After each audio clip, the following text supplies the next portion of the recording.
Hi and welcome to another episode of Eat Smoke Drink. I'm Eat Smoke Drink.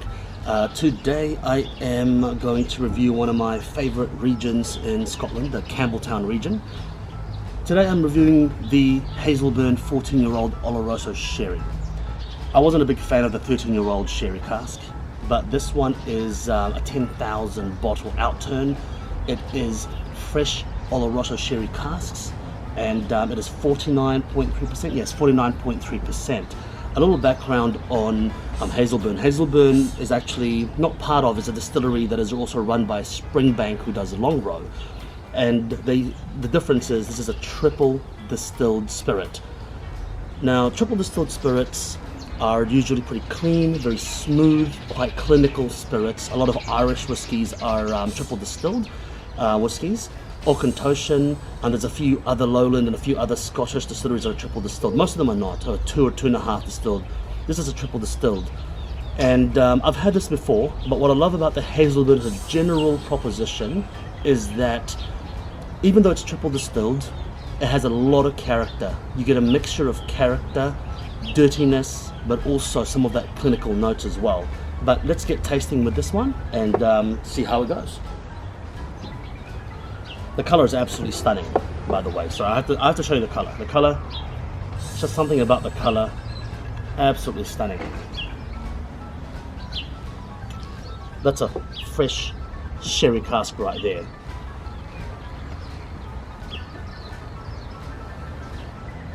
At first note, you do get that signature Springbank flint, but not so heavy. But you do get it. You do get that signature flint. The dunnage warehousing smell, that dingy warehouse, that earthy warehouse smell, it's not so prominent, but I am getting like a dusty box of books. I don't read books, so I'm not an academic, okay? So don't think it's that.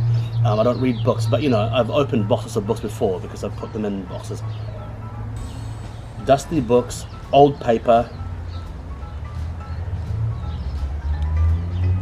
fruit. I'm getting fruit cake. I'm getting fruit cake and liquid right here. The sherry cask influence is massive, absolutely massive. Cinnamon, nutmeg, raisins,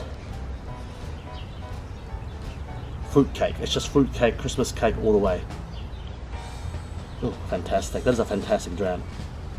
Yeah, I'm getting that gunpowder fireworks smell in the end.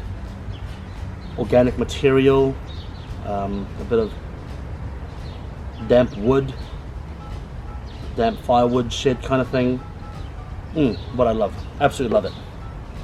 Now, with the water, it's not too high ABV, so it's not too crazy.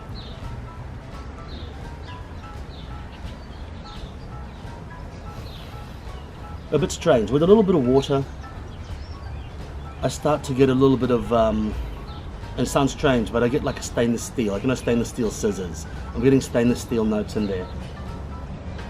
Very clean, very clinical, almost like a hospital almost. It's really bizarre.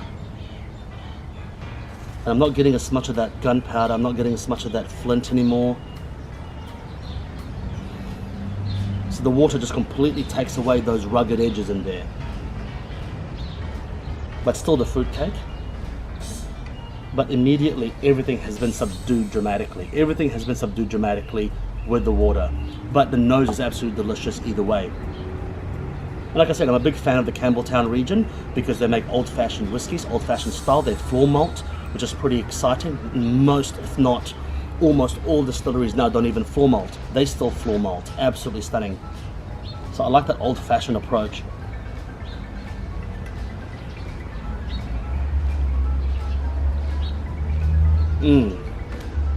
Wow.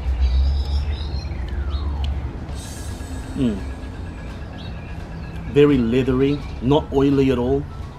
Very clean tasting, but it's definitely not as clinical as other triple distilled whiskies.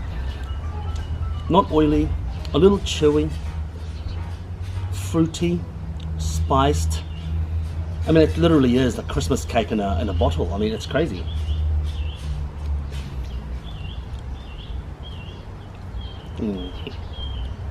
It's got a slight bitterness right in the back end, almost like black tea, tannin, heavy on tannin. I think that's a sherry trait there, very heavy on the tannin. But it's I mean, for a Campbelltown whiskey, it's very clean and it's relatively clinical. But it's not clinical as in there's no flavor profile or complexity to it. It is a very complex whiskey, but very clinical, very leathery, old paper, the books, I can just taste it there.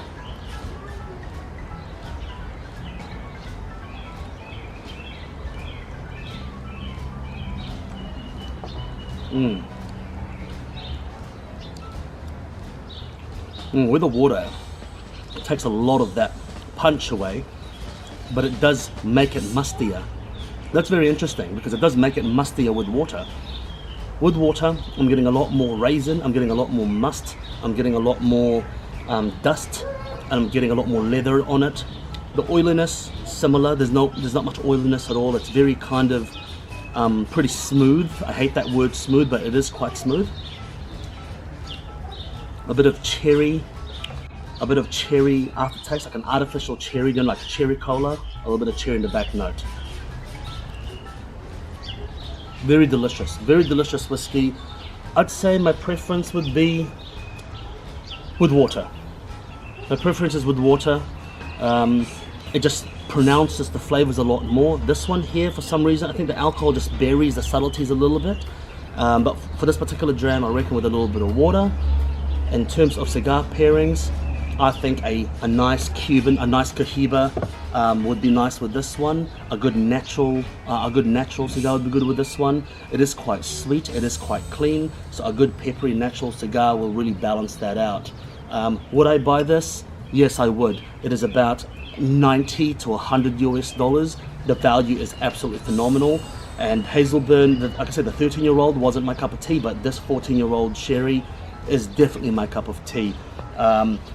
Just that 1 year makes that big difference, and perhaps it's a different barrel as well, obviously, a set of barrels, but it's absolutely stunning. So I would definitely recommend it to you. Hey, what are your thoughts? Have you had this before? Let me know your thoughts, and any questions about the difference between Campbelltown Triple Distilled and any other region Triple Distilled, ask away. I'm happy to answer your questions. I want to thank Wade for sponsoring me with this particular review, and please hit subscribe and support us. The more of you out there hitting subscribe and ringing the bell, the more I'll drink. And thank you very much, and have a good day. See you in the next episode. Cheers.